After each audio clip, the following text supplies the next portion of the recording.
Organ palpation. ওকে, তাহলে superficial পালপেশনে আমরা কি কি দেখি?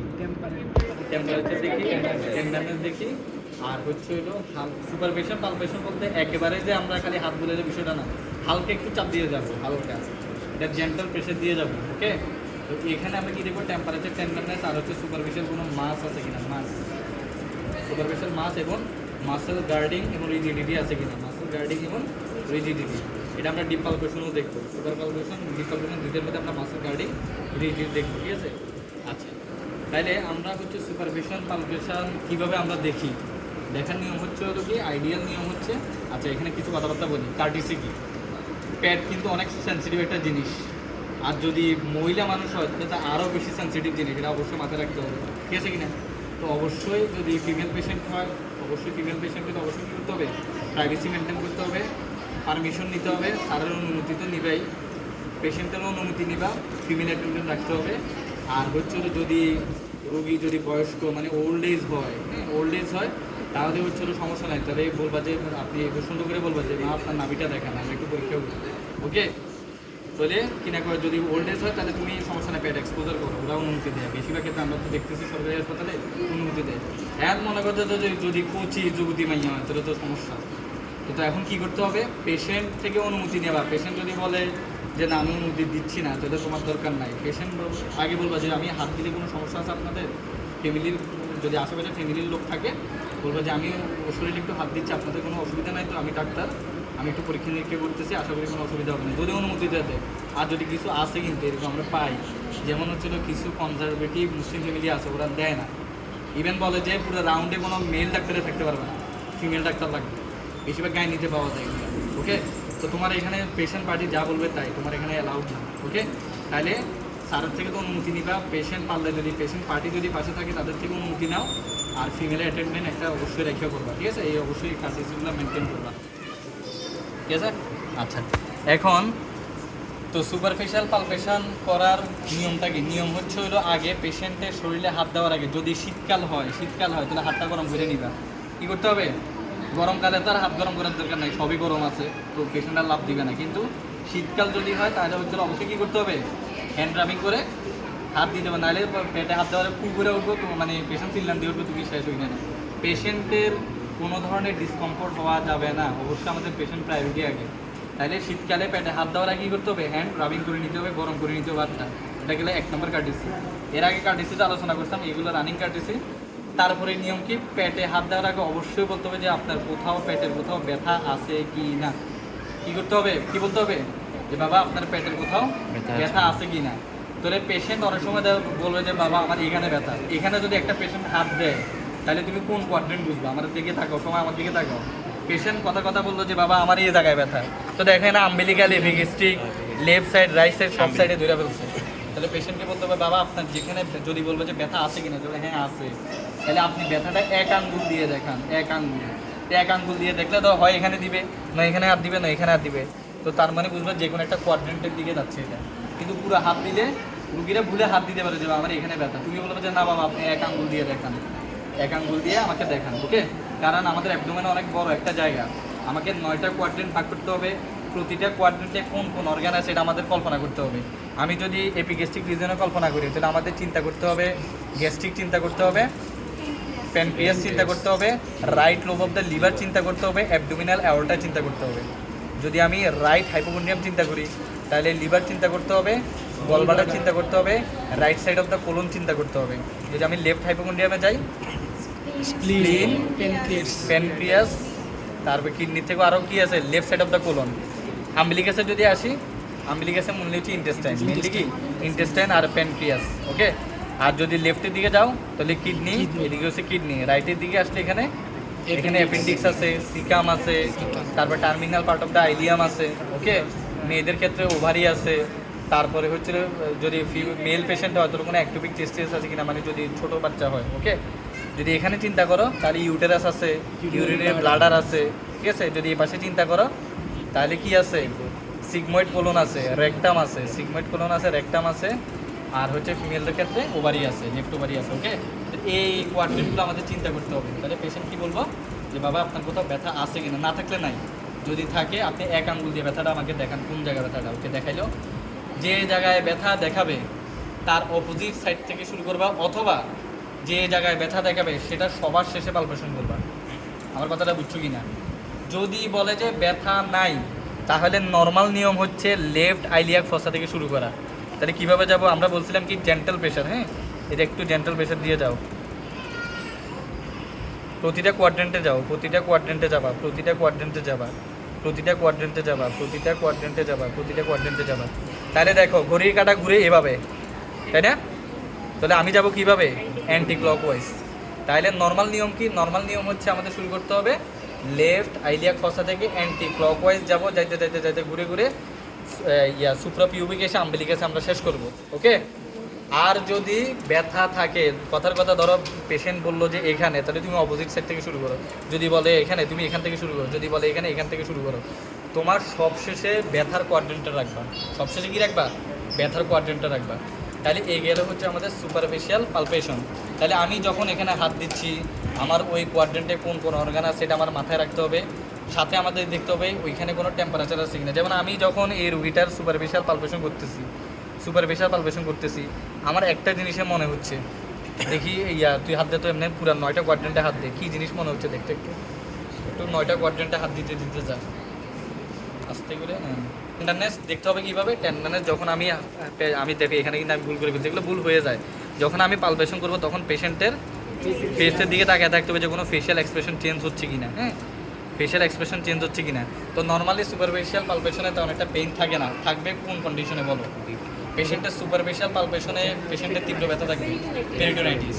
Superficial generalised peritonitis. আর হচ্ছে perforation of gas containing hollow viscus, মানে perforation of peptic ulcer disease অথবা গ্যাস কন্টেনিং হলোভিসকাস।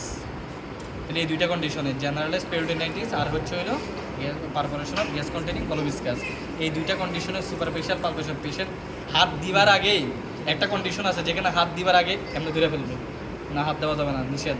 কেন? ব্যথা ধরার আগেই ব্যথা। এটাকে কি বলে? ধরার আগেই ব্যথা, যদিও ধরে নাই। এই কন্ডিশনটাকে কি বলে? হাইপারস্থেশিয়া। কি বলে? হাইপারস্থেশিয়া। সেন্সেশন নাই, অ্যানেস্থেশিয়া, তাই না? এটাই তো নিয়ম। এই শব্দের মানে কি? অ্যাবসেন্স। সেন্সেশন নাই, অ্যানেস্থেশিয়া সেন্সেশন আছে, অ্যাস্থেশিয়া অতিরিক্ত আছে, হাইপারস্থেশিয়া। ওকে, এটাকে বলা হাইপারস্থেশিয়া কন্ডিশন। তাহলে এটা পাওয়া যাবে এই দুইটা কন্ডিশনে। এইগুলো আমরা সুপারফিশিয়াল পালপেশন এগুলো দেখলাম। সবাই বুঝছো? আচ্ছা, বুঝছি। এখন আমরা আসি ডিপ পালপেশন। তো ডিপ পালপেশন কীভাবে করবো? ঠিক একইভাবে। তোমার তো যদি রোগী প্রথমে বললেই দেয় যে কিনা আমার এইখানে ব্যথা, তার মানে ওইটাই সবার শেষে ডিপ পালপেশন করবা, বাকি আগেগুলো শেষ করে ফেলবা। আর যদি বলবো যে ব্যথা নাই, তাহলে তুমি এবারে এখানে একটু ভালো করে ডিপ হাত দিতে হবে, একটু জোরে চাপ দিতে হবে।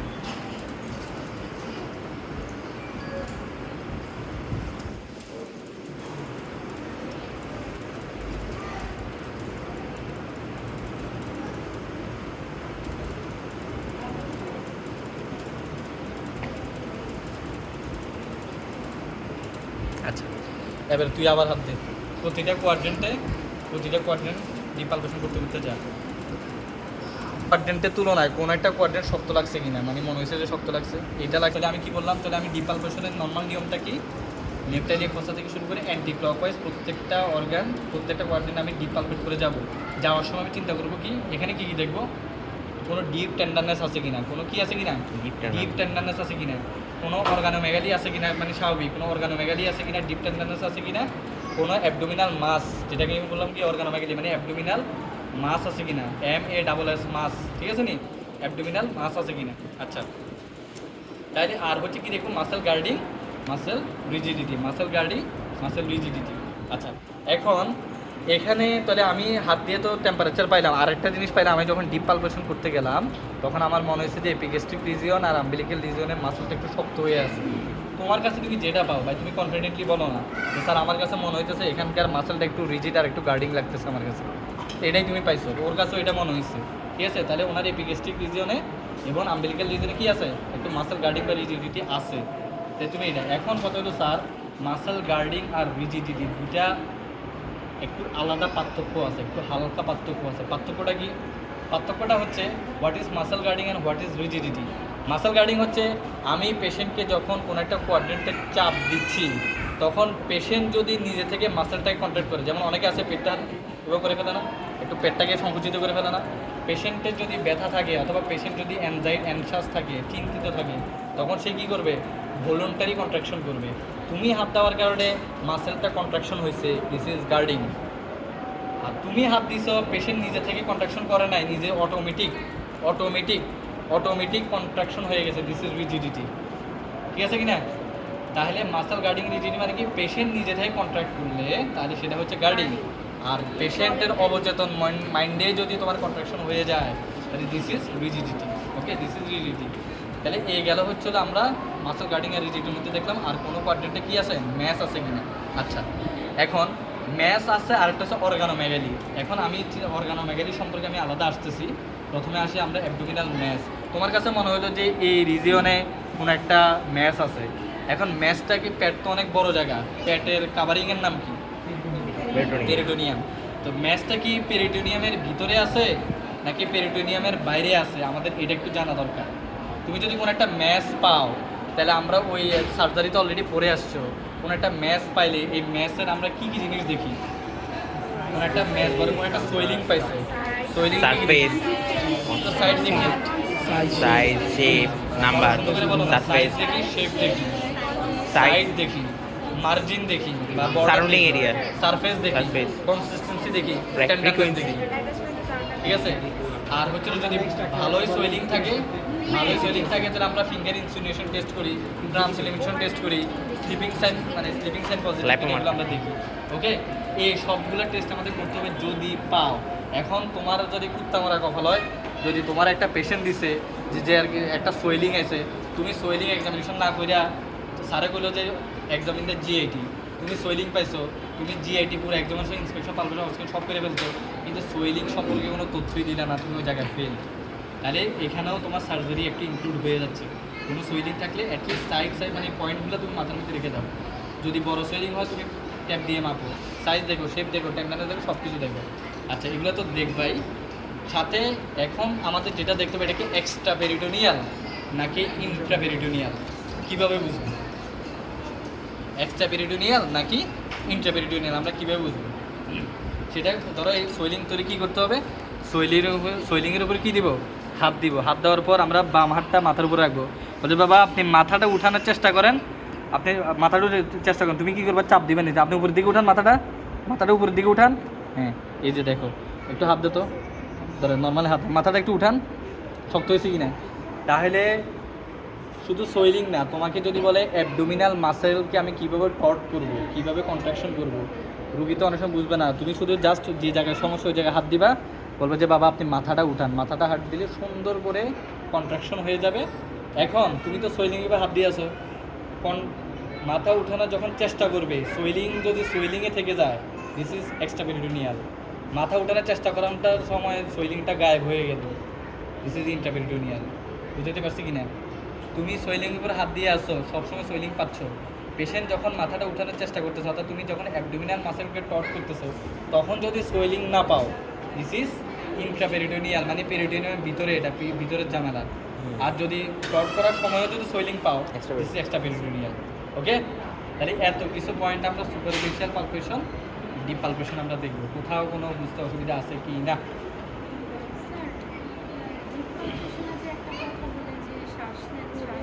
এটা আমরা অর্গানোমেগালিতে, এটা হ্যাঁ অনেকে বলতে পারে, এটা শ্বাস নেন শ্বাস ছাড়েনের বেসিক মেকানিজমটা কি?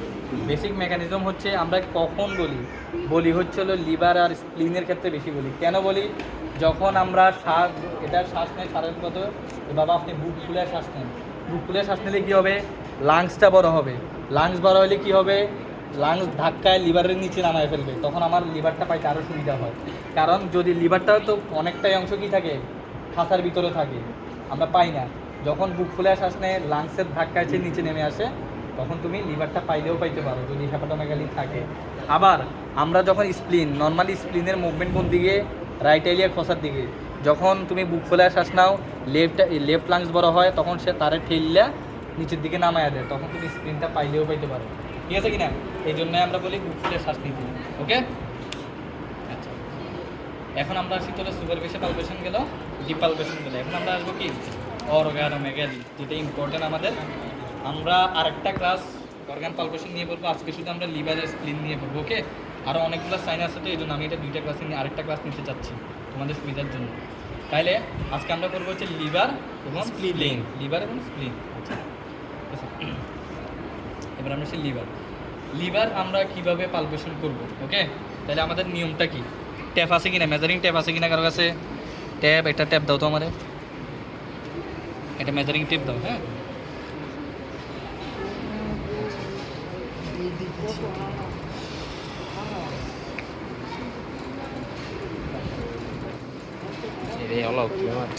একটা ডায়লগ আছে না, যেখানে দেখিবে চাই উড়াইয়া দেখো তাই, যেখানে দেখিবে পেট সেখানে করিবে পালপেট, পাইতেও পারো অর্গানোমেগালি। যদিও মিলে নাই, তারপরেও ছন্দে বললাম আমি, ঠিক আছে নি? আচ্ছা, তাহলে এখন আমরা আসি হলো লিভার, খুবই ইম্পর্টেন্ট একটা জিনিস। বডিতে যদি কোনো কিছু একটা চেঞ্জ হয়, ধুম করে লিভার আর স্প্লিন রাগ করে বসে। কী করে বসে? রাগ করে বসে। বডিতে যে কোনো একটা ইনফেকশন চেঞ্জ, কেন?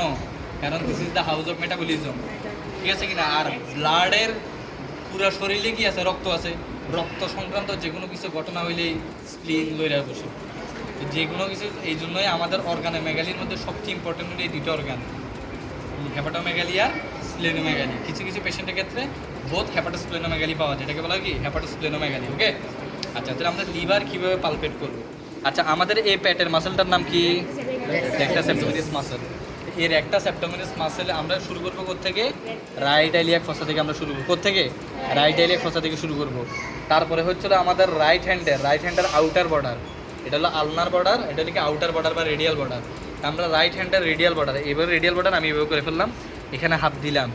দেওয়ার পরে আমার তো এখন কত হলো, এই পুরো কোন দিকে যাবো? আমি বলবো যে তাহলে lateral border of the rectus abdominis মাসেলটা বের করতে হবে। কীভাবে বের করবো? ঠিক আগের মতো। বাবা, আপনি উপরের দিকে উঠান, মাথাটা উপরের দিকে উঠান। তাইলে রেক্টাস অ্যাবডোমিনাস মাসেলকে টট করতে হলে কী করবো? পেশেন্ট মাথা উঠানোর চেষ্টা করবে, তার এগেনস্টে তুমি ফোর্স দিবা, তাহলে তুমি রেক্টাস অ্যাবডোমিনাস মাসেলটা পাবা। এগুলো করতে হবে। করার পর এটা একটু সাবজেক্ট থেকে শুনে নিও যে এভাবে পালপেট করতে করতে যাব। অনেকে আবার পছন্দ করে বসে পালপেট করা, এটা আমার জানা নাই। তোমরা মাখন স্যারকে বা কারোকে জিজ্ঞেস করো যে স্যার আমি কি বসে পালপেট করতে করতে যাব, নাকি স্যার আমি দাঁড়ায় পালপেট করতে যাব। ওকে, এটা আমি একটু কনফিউশন আছে। এখন যে পরীক্ষা নিবে তাকে জিজ্ঞেস করি। ওকে, আচ্ছা, তাহলে আমি শুরু করবো। তবে যেটা কনফিউশন না সেটা কি, কোথেকে শুরু করবো?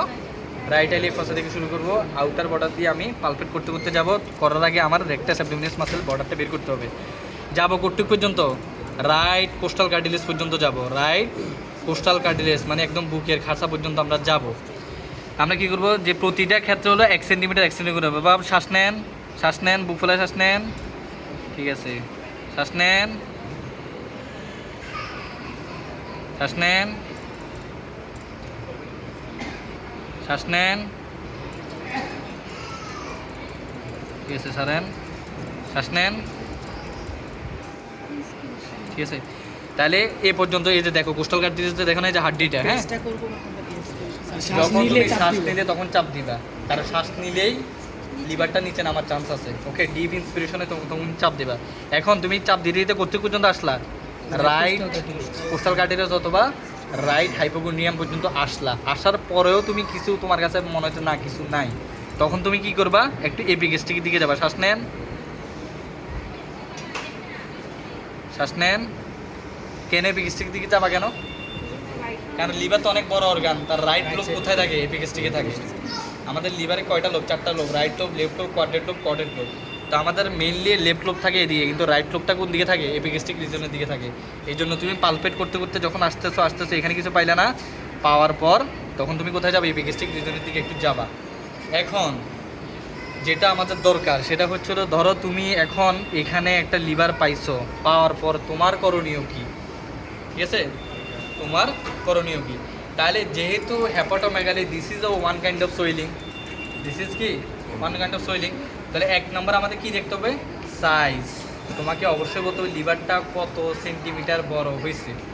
এখন এটা আমরা কিভাবে মেজার করবো? ওকে, তাহলে তুমি যখন লিভারটা ধরো কথার কথা এখানে পাইছো, আমি একটু কলম আছে, কলম আছে কিনা একটু হালকা ধরো, ধরো কথার কথা তুমি এখানে পাইছো মার্জিনটা, এখানে তুমি পাচ্ছ, এখানে তুমি কি করলা, বা তুমি যদি পারো একটা দাগ দিয়ে রাখো, অথবা তোমার যেখানে সেট আপ করছো তুমি এখানে মার্ক করে রাখো, অথবা তুমি আঙ্গুল দিয়ে রাখো। এখন এটা আমরা পাইলাম, এটা কোন বর্ডার পাইলাম, আপার বর্ডার পাইলাম না লোয়ার বর্ডার পাইলাম? লোয়ার বর্ডার পাইলাম। এখন কোনো একটা জিনিসের এক হাতে যেরকম তালি বাজে না, ঠিক তেমনি আমি যদি পুরোপুরি যদি একটা সুন্দর লিভারের সাইজ পেতে চাই, তাহলে আমাকে মেজার করতে হবে 2টা পয়েন্ট থেকে, তাহলে আপার বর্ডার থেকে লোয়ার বর্ডার পর্যন্ত। আমি তো লোয়ার বর্ডারটা পেয়ে গেলাম, তাহলে আপার বর্ডার কীভাবে বের করবো? পারকাশন করে, ঠিক আছে, পারকাশন করে। তাহলে কীভাবে? আমার হচ্ছিল ঠিক আগের মতো স্ট্যান্ডার্ড অ্যাঙ্গেল বের করে এখান থেকে আমরা কি করব, পালপেট করতে করতে যাব, করতে করতে করতে ধরো কথার কথা আমি এখানে পারকাশন নোট ডাল পেয়ে গেলাম, যেখানে ডাল পাবো ওইটাই কি আপার বর্ডার, যেটাই পাবো ওইটাই আপার বর্ডার। এখন তাহলে তোমার দায়িত্ব কি, যেখানে তুমি আপার বর্ডার পাইছো সেখান থেকে তুমি হচ্ছে হইলো লিভারের মাপ দিবা। ধরো কথার কথা তুমি 17 বা 18 সেন্টিমিটার পাইলে, আপার বর্ডার থেকে লোয়ার বর্ডার পর্যন্ত তুমি মাপ দিবে, এটা একটা মাপ দিবা। 2 নম্বরে হচ্ছে হলো অনেকে আছে আবার এটা পছন্দ করে। এখন এখানে একটা কথা আছে, মাপটা আমরা তো অনেক বড় জায়গা, এটা কোত্থেকে নিব? Along the right mid clavicular line, along the right mid clavicular line. তাহলে আমি যদি এটাকে ক্লেভিকুল ধরি, তাহলে এটার মিড পয়েন্ট এখানে, তাহলে এটার বরাবর হচ্ছিল আমাকে নামতে হবে। নাইমা ধরো আমি এখানে পাইলাম, এখান থেকে আমি মেজার করলাম, ঠিক আছে কি না? তাহলে along the right mid clavicular line বরাবর আপার বর্ডার থেকে লোয়ার বর্ডার আমি মেজার করবো, ঠিক আছে? তাহলে কথাটা বলতে হবে কি, the liver is enlarged approximately 18 centimetre along the right mid clavicular line, along the right mid clavicular line. আরেকটা মেজার করে রাখবা, সেটা কিভাবে? সেটা হচ্ছে হলো কি, আমাদের মিড ক্লেভিকুলার লাইন যেখানে শেষ হয়েছে, কোস্টাল মার্জিনের যেখানে শেষ হয়েছে, রাইট কোস্টাল মার্জিন থেকে এখানে মাপ দিলে ধরো কত আসলো, 8 সেন্টিমিটার। তাহলে তুমি এই মেজারটাও বলে রাখো যে 8 centimetre enlarged from the below the right costal margin along the mid clavicular line. Okay, বুঝতে পারছি কি না? তাহলে কথাটা কি হবে, ধরো কথাটা সুন্দর করে বুঝাই বলো। The liver is enlarged 18 centimeter along the right mid clavicular line and 8 centimeter or 7 centimeter is enlarged below the right costal margin along the mid clavicular right mid clavicular line. Okay? তাহলে অনেকে এটা শুনতে পছন্দ করে, অনেকে পুরাটা শুনতে পছন্দ করে। তুমি দুইটা কয়ে দিলে আর কোনো কনফিউশন থাকলো না, ঠিক আছে কিনা? আচ্ছা, লিভার সম্পর্কে এটা গেলে হচ্ছে আমরা সাইজ, এখানে শেফের দরকার নাই, যেটা দরকার সেটা হচ্ছে হলো কি, তুমি লিভারটা এনলার্জ পাইছো, তখন তুমি কি করবা, ভালো করে লিভারটাকে হাতাও, পুরাও, যেখানে দেখিবে ছাই উড়াইয়া দেখো, তাই ভালো করে হাতাও, হাতাইয়া দেখো সারফেসটা, দেখো সারফেসটা কি স্মুথ নাকি রাফ, কি দেখবা সারফেস স্মুথ নাকি রাফ। যদি স্মুথ হয় তাহলে আমরা কি কি ডায়াগনোসিস চিন্তা করবো, যদি স্মুথ হয় তাহলে কি কি ডায়াগনোসিস চিন্তা করবো, লেখো এগুলা। স্মুথ যদি হয় তাহলে আমরা কি কি জিনিস চিন্তা করবো, ম্যালেরিয়া। তুমি সারফেসটা হাতায় দেখলে যে স্মুথ, তাহলে কি চিন্তা করবা, ম্যালেরিয়া, কালাজ্বর, ম্যালেরিয়া, কালাজ্বর, সিএমএল, সিএমএল মানে কি, chronic myeloid leukaemia, chronic myeloid leukaemia. তাহলে ম্যালেরিয়া, কালাজ্বর, CML, acute viral hepatitis, ABL, এগুলো সংক্ষেপে লিখে রাখবে, ABL, acute viral hepatitis, liver abscess, liver abscess, এই 5টা কজ মনে রাখো। আরেকটা হচ্ছে কনজেস্টিভ কার্ডিয়াক ফেলিউর, সিসিএম। কী কী বললাম তাইলে, ম্যালেরিয়া, কালাজ্বর, CML, viral hepatitis, liver abscess, congestive cardiac failure. এটা হচ্ছে স্মুথ সারফেস। এখন তুমি পাইলে রাফ সারফেস, মনে হচ্ছে যে মানে থোকা থোকা থোকা থোকা এরকম রাফ, ওটা নিচে অ্যাব্রো থ্যাব্রো মনে হচ্ছে, তখন তুমি কী কী চিন্তা করবে, লিভার সিরোসিস, 2 নম্বরে hepatocellular carcinoma, SCC, hepatocellular carcinoma. এবারে লাইটের পাওয়ার বাড়বে, হেপাটোসেলুলার কার্সিনোমা। 3 নম্বরে লেখা হচ্ছে হাইড্রেটেড সিস্ট, নাম শুনছো কিনা? এটা তোমরা মাইক্রোবায়োলজিতে পড়ছো, হাইড্রেটেড সিস্ট, হাইড্রেটেড সিস্ট। আচ্ছা,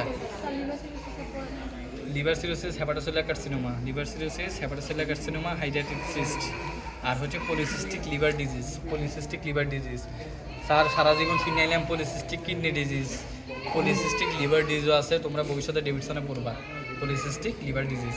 ওকে, কি রে আগে না তেল শেষ মনে পলিসিস্টিক লিভার ডিজিজ। ওকে, তো এই হচ্ছে ইরেগুলার সার্ফেস বা রাফ সার্ফেস। তাহলে তুমি সার্ফেসটা দেখলা, এবারে তুমি দেখবা কি বর্ডারটা আমরা হচ্ছে হলো কি, যেখানে সোয়েলিংটা পাইছো তার মার্জিন বরাবর, হ্যাঁ যেখানে তুমি সারফেসটা পাইছো তার মার্জিনে যায় বর্ডারটা দেখার চেষ্টা করবা, বর্ডারটা কতটুকু পর্যন্ত আছে, একদম দরকার হলে সব পুরাটা বর্ডার হাতাইবা। হাতানোর পর এখানে দুইটা কমেন্ট করবা, হয় রেগুলার বর্ডার অথবা ইরেগুলার বর্ডার। রেগুলার বর্ডার হইলে ওই যে প্রথম স্মুথ সারফেসের কজ আর রেগুলার বর্ডারের কজ এক, ওকে। আর ইরেগুলার বর্ডারের কজ রাফ সারফেসের কজ একই, ঠিক আছে কি না, একই কজ।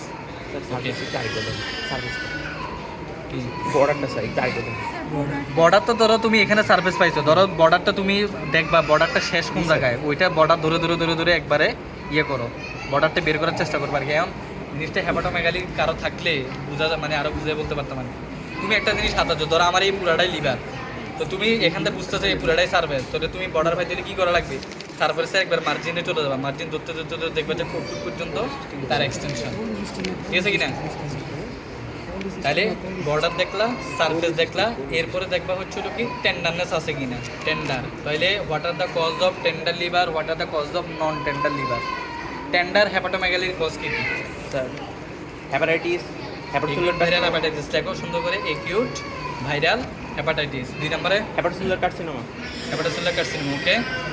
তারপর 3 নম্বরে very good right heart failure. আর কোনো কজ আছে? লিভার অ্যাবসেস, অ্যাবসেস মানে কি ফোড়া, অবশ্যই ব্যথা হবে।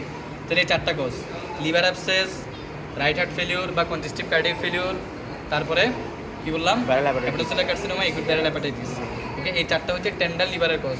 আর বাকি যা বলছি সবগুলো হলো কি নন টেন্ডার লিভার। এই যে তোমার ম্যালেরিয়া, কালাজ্বর, হাইড্রাটিস, সিএমএল, থ্যালাসেমিয়া, যা যা আছে সব কিছু তোমার হচ্ছে কি নন টেন্ডার লিভার, ঠিক আছে কি না। আচ্ছা, এরপরে আমরা দেখবো যে কোনো ধরনের পালসেশন, অনেক সময় লিভারের মধ্যে হাত দিলে একটু মনে হয় যে ধাক্কা মারে, একটু পালসের মতো পাওয়া যায়, একটা পালসের মতো পাওয়া যায়, এটাকে বলা হয় pulsatile liver. What are the cause of pulsatile liver? সেটা কি হেপাটোসেলুলার কার্সিনোমা, ভাস্কুলার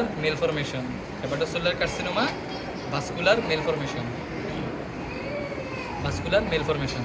সবশেষে যেটা করতে হবে সেটা হচ্ছে হইলো স্টেতো থাকলে, স্টেতোর যদি তুমি মনে হচ্ছে যে পেশেন্টের হেপাটোমেগালি আছে, তখন তুমি হেপাটিক 2 দেখার জন্য কি করবা, বেল দিয়ে তুমি লিভারের যেখানে সারফেসের উপর চাপ দিয়ে ধরবা যে কোনো ধরনের হেপাটিক 2 আছে কি না। যদি কোনো সাউন্ড পাও, দিস ইজ হেপাটিক 2। এখন হেপাটিক 2 কখন পাওয়া যাবে? Hepatocellular carcinoma. হেপাটিক 2 কখন পাওয়া যাবে? Hepatocellular carcinoma. তাহলে এত কিছু আমাদের দেখতে হবে লিভারের, কোথাও কোনো বুঝতে অসুবিধা আছে কিনা।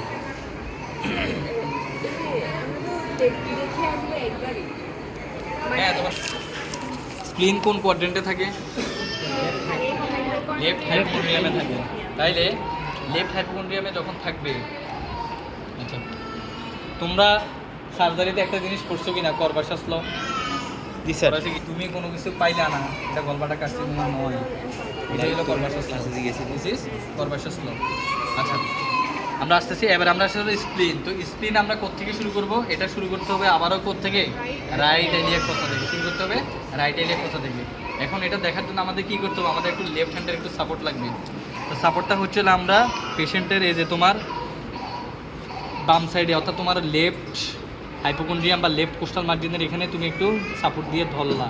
কেন ধরলা? তুমি যখন প্রেশার দিবা, প্রেশারের লগে পেশেন্ট ওইদিকে কাইট হয়ে যাওয়ার সম্ভাবনা থাকে, এই জন্য একটু সাপোর্ট দিয়ে রাখতে, যাতে পেশেন্ট ওইদিকে কাইট না হয়, ঠিক আছে। তো তুমি সোজা করবা কীভাবে, এই যে তোমার আঙ্গুলের টিপগুলো দিয়ে এভাবে যাইতে হবে, যাইতে হবে। তাহলে কী করবো, প্রথমে হচ্ছে রাইট এলিক ফসাতে আমি হাত দিলাম, হাত দেওয়ার পর রাইট এলিক ফসা থেকে অবলিকলি যাইতে আমার যাইতে হবে কোন দিকে, লেফট হাইপোকন্ড্রিয়ামে যাইতে হবে। আচ্ছা, কেন আমি এভাবে যাচ্ছি, আমাদের যখন আমরা শ্বাস নেই, স্প্লিন মুভমেন্ট করে কোন দিকে, টুয়ার্ডস দ্য ইলিয়াক ফসার দিকে। কোন দিকে? টুয়ার্ডস দ্য রাইট ইলিয়াক ফসার দিকে স্প্লিনটা মুভ করে, এই জন্য আমাদের এই দিক থেকে যাইতে হবে।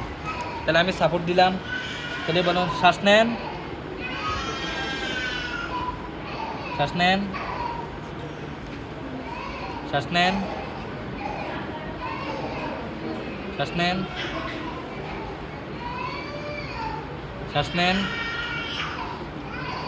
আচ্ছা, তাহলে তুমি লেফট হাইপোকন্ড্রিয়াম পর্যন্ত আসতা, তাও পাইলে না, কিন্তু পুরোপুরি শিওর হওয়া এখনো যাচ্ছে না।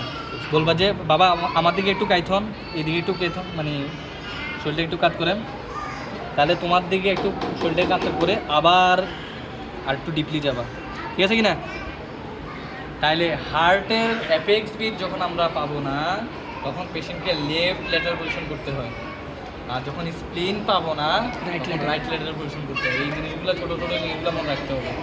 যখন তুমি পেশেন্টকে ডান পাশে কাত করেও পাইলা না, তখন তুমি মোটামুটি একটা সিদ্ধান্ত উপনীত হইতে পারলা যে পেশেন্টের স্প্লেনোমেগালি নাই, ঠিক আছে? স্প্লেনোমেগালি নাই। স্যাররা যদি কখনো কোশ্চেন করে যে পেশেন্টের হ্যাপাটোমেগালি স্প্লেনোমেগালি তুমি তো পাইলা না, তারপরও আছে নাকি নাই, এটা তুমি বুঝবে কীভাবে? Ultrasonography of whole abdomen, ultrasonography of whole abdomen. কারণ মাইল্ড হ্যাপাটোমেগালি, মাইল্ড স্প্লেনোমেগালি এগুলা তুমি নর্মালি পাওয়া যায় না, এগুলো আমরা অনেক সময় কি কোথায় পাওয়া যায়? আলট্রাতে পাওয়া যায়, আলট্রাসোনোগ্রাফি অফ হোল অ্যাবডোমেনে পাওয়া যায়, ঠিক আছে? আচ্ছা, তাইলে আমি তো এভাবে করতে করতে গেলাম, তারপর পেশেন্টকে কাপ করলাম, কাপ করার পর এখন এখানে দুইটা কনফিউশন। ধরো তুমি এখানে সোয়েলিং পায়ে গেছে, সোয়েলিং পাইলে তাহলে তুমি কী করলে? এখানে একটা মার্ক করে রাখলা, তখন তুমি কোত্থেকে মেজার করবা? তাহলে এটার লিভারেরটা মনে আছে কি না? মনে আছে। স্প্লিনেরটা মনে করবো কীভাবে? তাহলে হচ্ছিল কোনোটা দিয়ে, ধরো কথার কথা এখানে আমি পাইলাম, আমরা গত সপ্তাহে একটা মেডিকেল কলেজে একটা পেশেন্ট পাইলাম, লিভার হচ্ছে 14 সেন্টিমিটার লম্বা। কত সেন্টিমিটার? 14 সেন্টিমিটার। তাহলে আমরা মেজার করবো কীভাবে?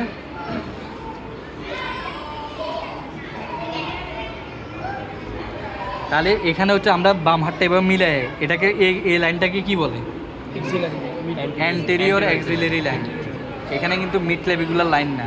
তাহলে অ্যান্টেরিয়র অ্যাক্সিলারি লাইন যেখানে কোস্টাল কার্টিলেজের শেষ সীমানা যেখানে মিলছে, তাহলে এটা হলো লেফট কোস্টাল কার্টিলেজ। এই লেফট কোস্টাল কার্টিলেজ যেখানে অ্যান্টি অ্যাক্সিলারি লাইন মিলছে, ওইখানে তুমি একটা ফিতা বসাইলে 0 সেন্টিমিটার বসাইলে, আর এই যে এখান পর্যন্ত এইভাবে দিলে কত কত সেন্টিমিটার আসলো? ধরো কথার কথা আমি দাগ দিলাম যেখানে 13 সেন্টিমিটার আসলো। তাহলে the spleen is enlarged. The spleen is enlarged approximately 13 centimeter from the measured from the and left anterior axillary line. Left anterior axillary line towards the right iliac fossa. Towards the right iliac fossa. এটা এভাবে বলতে হবে। হাতে সোজা বেশি গেলে sir হাতে বলতে সোজা গেলে সোজা স্যার এমনি সোজা বেশি গেলে এই যে অ্যান্টি অ্যাক্সিলারি লাইনটা বোঝার জন্য, মানে তোমাদেরকে দেখানোর জন্য আর কি। ধরো এই যে এখানে এ লাইন আর এই যে কোস্টাল মার্জিনাল লাইন, এখানে হাত দাস না, হাত দিলে এখানে হাড্ডিটা শেষ না, এই যে এটার লাইন আর যেখানে হাড্ডিটা শেষ হয়েছে এই পয়েন্ট থেকে তুমি মেজারটা করবে। কথাটা কি বলবো আবার? কথাটা আরেকবার তাহলে spleen is enlarge 13 centimetre, approximately 30 centimetre. একজন একটা বাচ্চাটাকে একটু বাইরে নিয়ে যান না কিছুক্ষণের জন্য। বাচ্চাটা কি পেডির? ও আচ্ছা আচ্ছা আচ্ছা, আর তো কিছু করার নেই, আচ্ছা মেডিসিনের বাচ্চা। আচ্ছা, তাহলে spleen is enlarged approximately 13 centimetre enlarged from the left anterior axillary line towards the right iliac fossa. Okay, আচ্ছা এটা গেলে স্প্লিন। ঠিক একইভাবে এখন এখানে একটা কনফিউশন আছে, যদি তুমি অনার্স মার্ক পাইতে যাও তখন তোমাকে প্রশ্ন করবে যে এটা কি স্প্লিন নাকি কিডনি, স্প্লিন নাকি লেফট কিডনি, এটা তুমি পার্থক্য করবে কীভাবে? এটা দুইটা পসিবিলিটি কিন্তু হইতে পারে। Clinic not. তাহলে আমাদের কিছু দেখতে হবে। এক নম্বর এটাকে আমরা বলি finger insinuation test. Finger ইনসিনুয়েশন, INSUNA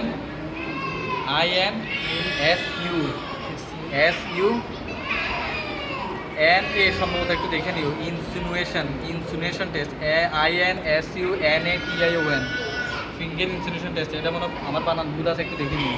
finger insinuation test, এটার অর্থ মানে কি? তাহলে তুমি ধরো হচ্ছে হলো যেখানে সোয়েলিংটা পাইছো, ওই সোয়েলিং আর হচ্ছে হলো কোস্টাল মার্জিন। আমার কথা হলো ধরো আমার খুব ঠান্ডা মাথা, একটু দেখো ভাই পেস্টটা গিয়ে যাবে। তুমি স্প্লিনটা এখানে পাইছো, কথার কথা এই পর্যন্ত তুমি এটার এক্সটেনশন পাইছো। এখন তুমি কি করবা?